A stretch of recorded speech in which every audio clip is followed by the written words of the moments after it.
How can we balance school responsibilities with internships?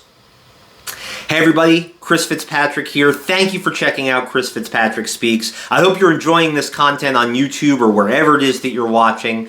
On Wednesday, November 29th, 2023, I had an awesome opportunity to participate in a very exciting event at Pace University in Pleasantville, New York. You see, to quote Nick Fury from the Avengers, there was an idea.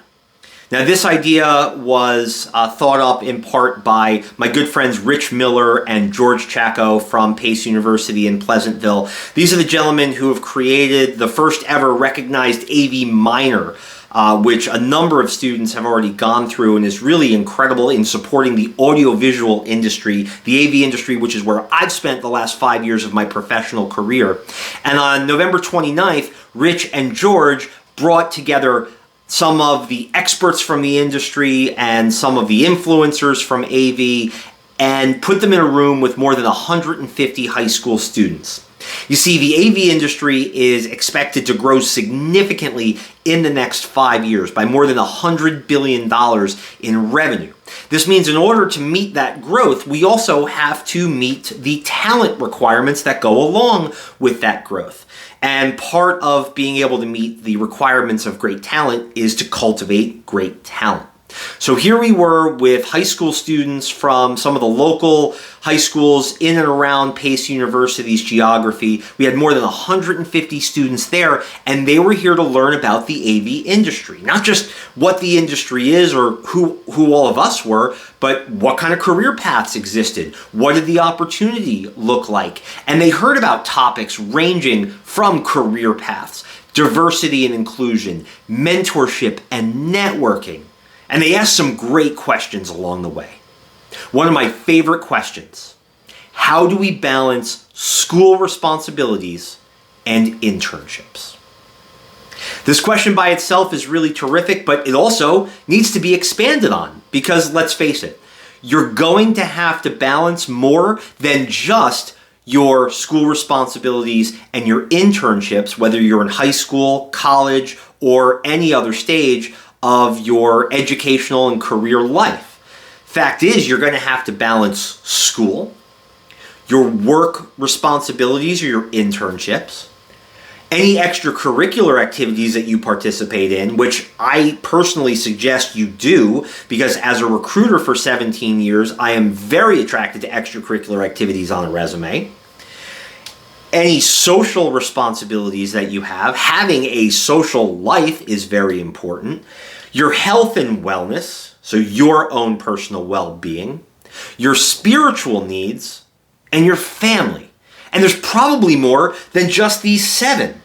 But these are 7 that I thought of and things that I needed to balance when I was a student at Montclair State University back in the early 2000s. So how do we balance all of these things? How do we keep all these plates spinning in the air and not letting any of them drop? Well, the key is obviously called time management, but how do we do that? Here are 8 of my favorite tips and tricks to focus on time management and prioritization to be as successful as possible in balancing all of these things that need to be balanced.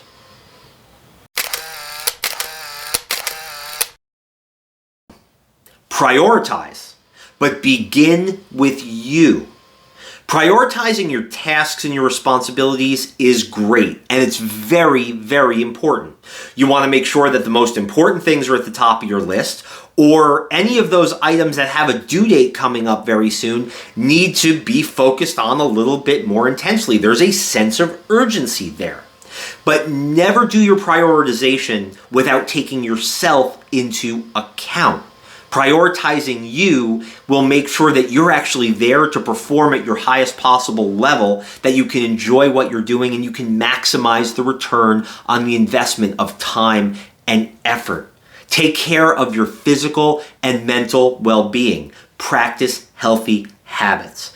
Healthy habits are anything from good nutrition, making sure you're putting the right foods and liquids into your body, Exercise, even if it's as simple as getting up and taking a walk while you're studying for a test or writing a paper, just to keep your blood flowing and your brain turned on. 10 to 15 minutes every once in a while is critical. Every hour you should have some sort of physical activity, at least for a little bit. And if you're really into physical activity, if you're a gym rat like I am, then let that be part of your strategy.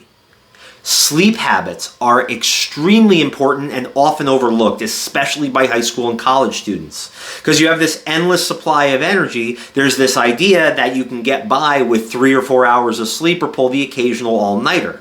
The truth is, it's not good for your brain.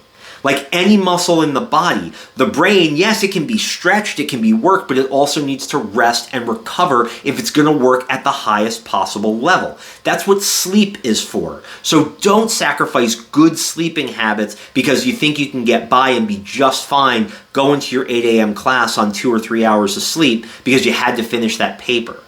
Use your time management skills and don't sacrifice your sleep. Your body and your brain will thank you. Also, be aware of anything else you're putting into your body. Anything like caffeine or alcohol, that can affect the way your body and the way your mind function. They have different effects on you. And I'm not telling you that you have to stay away from caffeine entirely. All right, I'm a caffeine guy myself, but be aware of its effects on you and if you're over-relying on it.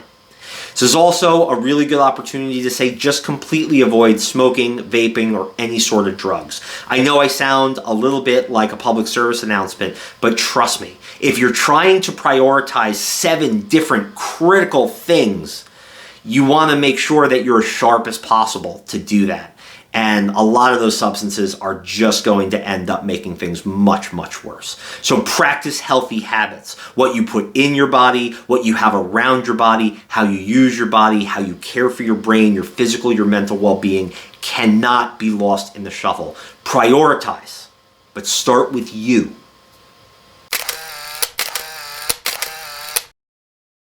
Number 2, keep a detailed schedule and to-do list. Whatever program it is that you use, whether you're Microsoft Outlook or your Google Calendar, whether you like to write notes down in a notepad or you like to text them to yourself, maybe you like to set alarms and alerts on your phone. What works for you, make sure you're utilizing it. See, a schedule is going to provide structure, and it's going to help you along the way in deciding how your time's going to be spent, when you're going to have free time, and it keeps you a little bit more honest and accountable to yourself to get done what needs to get done.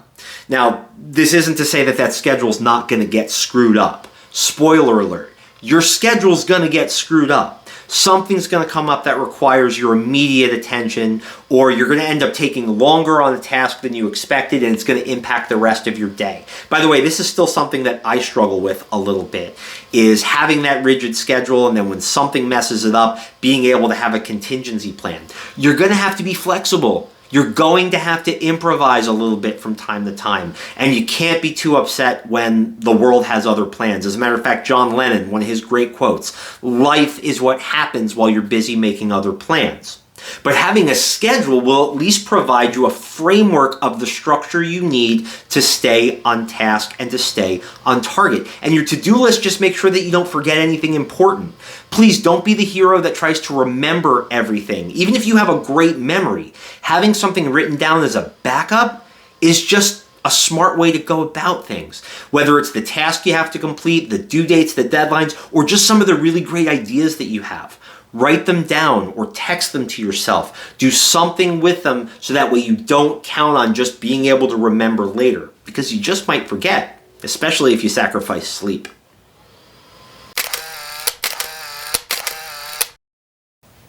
Number 3, understand that it is okay to say no. This means boundaries. Have boundaries for your time, boundaries for activities, boundaries with your friends, boundaries with your family, boundaries with work and with school. If you can't take on another project that somebody wants to ask for your help on, or another club or an organization wants you to help plan another event or take on another leadership role, and you just feel overwhelmed, it's okay to say, I can't take that on right now, because I need to be able to have enough time and energy to devote to what I already have on my plate. That's okay. It is not a sign of weakness to say, no, I can't accept anything else right now. I can't meet with you at this time. I can't co-chair that committee right now because I have too much going on. It's okay to say no and to set boundaries. And the people around you who want you to succeed, they're going to respect those boundaries. Surround yourself with people who respect your boundaries.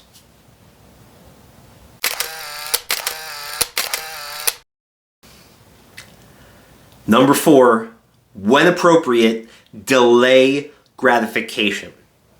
My speaking coach and my mentor from college, Dr. Rob Gilbert of Montclair State University, used to say that delaying gratification is the practice of putting off what you want now for what you want most. The goals you have, the things that are important to you, they're important to you for a reason. You set these goals for a reason. And for very lofty goals, whether it's graduating college, doing great in an internship, or being a star on a sports team and trying to win a championship, those are not easy goals to attain, and they require work and effort and time in order to achieve them. So while at this very moment, you might want to lay in bed and watch a movie, or at this very moment, you might want to go hang out with your friends, but you have that paper due, or you have that project to work on. Ask yourself, can I put off what I want right now for what I want most, for what's important to me in the big picture? Can I delay gratification? A lot of the world's most successful people are individuals who are able to put off those small, in-the-moment impulses and focus their energy and attention on what was really important to them in the big picture. Delay gratification. And this doesn't mean that when you want to take a walk or you need to take a nap or you want to go for a run, that you need to delay that in order to keep working on that paper. Part of your goal is to be healthy and to achieve as much as you can. So if self-care is one of your goals, and it had better be, then that's not something you need to delay. But time wasting and procrastinating activities, those are things that you don't want to let creep in. And delaying gratification is to put those things off to the side and focus on what's most important to you long term.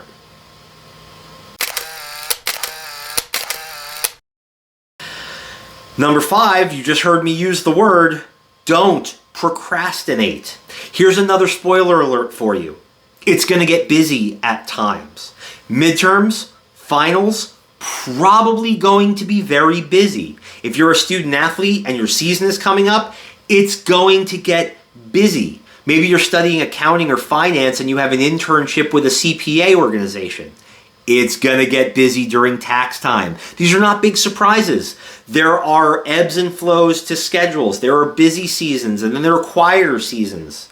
Understand what those cycles are. And if you're in one of the quieter, one of the calmer times, the calm before the storm, don't waste that sitting back saying, I don't have anything to worry about. I've got plenty of time. Use that time to prepare and to get ahead of the game. Even if you're one of those folks who convinces yourself that you do your best work under pressure. Hey, you know what? That's great.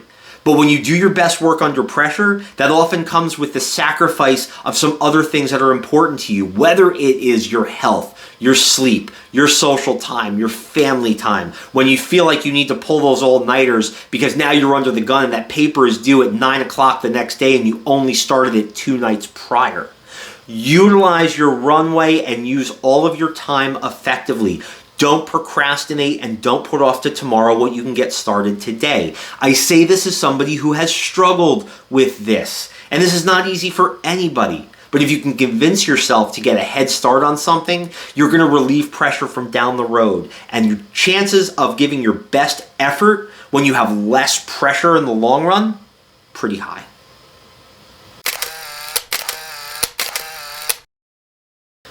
Number 6. Understand what your distractions are and try to remove them. Here's a personal example. I did my master's degree in organizational leadership from the University of Arizona online. I started in February of 2020 and I graduated in June of 2021.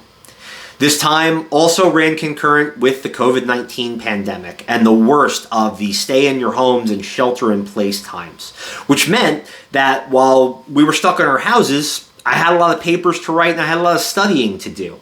But there's also a lot of distractions in my house. Whether it was wanting to spend time with my family, wanting to recline on that really comfortable couch and watch Netflix, or wanting to clean up the mess in the living room that we haven't gotten to just yet. I understood that there was these distractions, so I had to remove myself from them. Whether that meant creating a very private and quiet area of the house where I could do this, or in some cases leaving the house and going to the local public library with my headphones, my mask, and with my laptop to focus on the work at hand. I did that a few times, and it gave me 2, 3, 4, 5 hours of intense focus on that project. So that way when I did go back home, I could spend time with my family. I could rest, I could relax, I could do housework, I could do other things that were important to me. But I understood what tended to distract me and where my distractions were, and then I removed myself from those distractions. Where can you go where you feel less distracted? Is it the library? Is it a study room? Is it a basement? Is it an office? Understand what those opportunities are and try to minimize your distractions.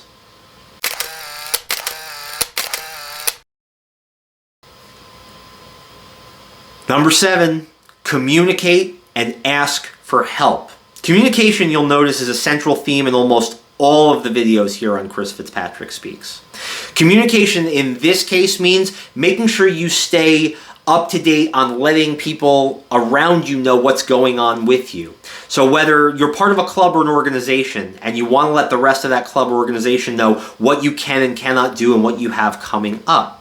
Maybe you're working in an internship while you're taking classes and you need to let your supervisor or your manager know that you have finals coming up and that you may need to pull back a little bit from your internship in order to focus on your schoolwork. And again, that's okay, but only if you communicate and let people know what's going on with you with this, whatever detail it is you're comfortable. I'm not saying you have to spew all this personal stuff or you have to let people in entirely, but communicate effectively that you have a lot going on and you might need some time to focus on some of these other tasks, or you need to take that mental health day. Just make sure you're communicating with the people around you and asking for help. This is one of the hardest things we do as human beings. But being able to raise your hand and say, I need help, I need support, I didn't quite understand that. Can you clarify that for me? Can you help me with this? Do you know anybody who might be able to help me with this? It is not a sign of weakness. Quite the opposite. It's a sign of strength to allow the people around you to support you, just the same way you may be supporting them in their time of need.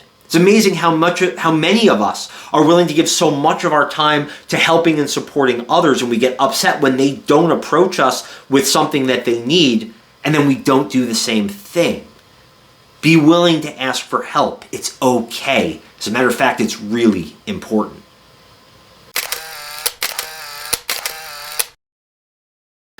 And number 8, utilize all of your resources. If you're a student, whether you're a high school student or a college student, you have resources at your fingertips. And the question is, are you utilizing them?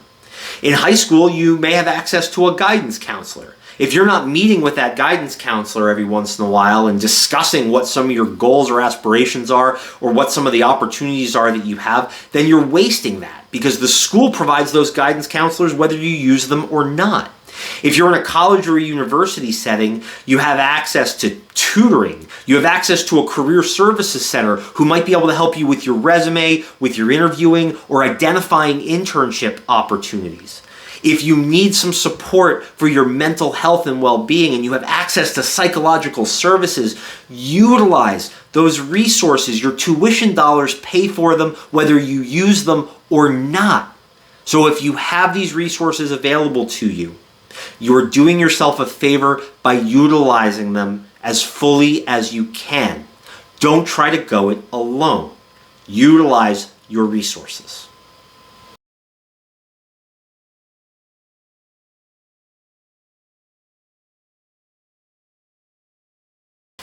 Now, there is a lot more advice on Chris Fitzpatrick Speaks where these came from. I hope you've enjoyed these 8 tips on prioritization and time management for students who are trying to balance their school responsibilities with everything else that they have going on. So whether you are going to be going on to the AV industry or going to any other industry in the world, these tips are universal, and I hope that you find some value. If you enjoyed this content and you haven't done so already, please subscribe to Chris Fitzpatrick Speaks. Hit the bell so that way you know when new content comes out. And by all means, if you think that messages like this will help people in your network, share it with them and let them know that there is material and content designed to help them solve some of their problems or answer some of the questions that they have.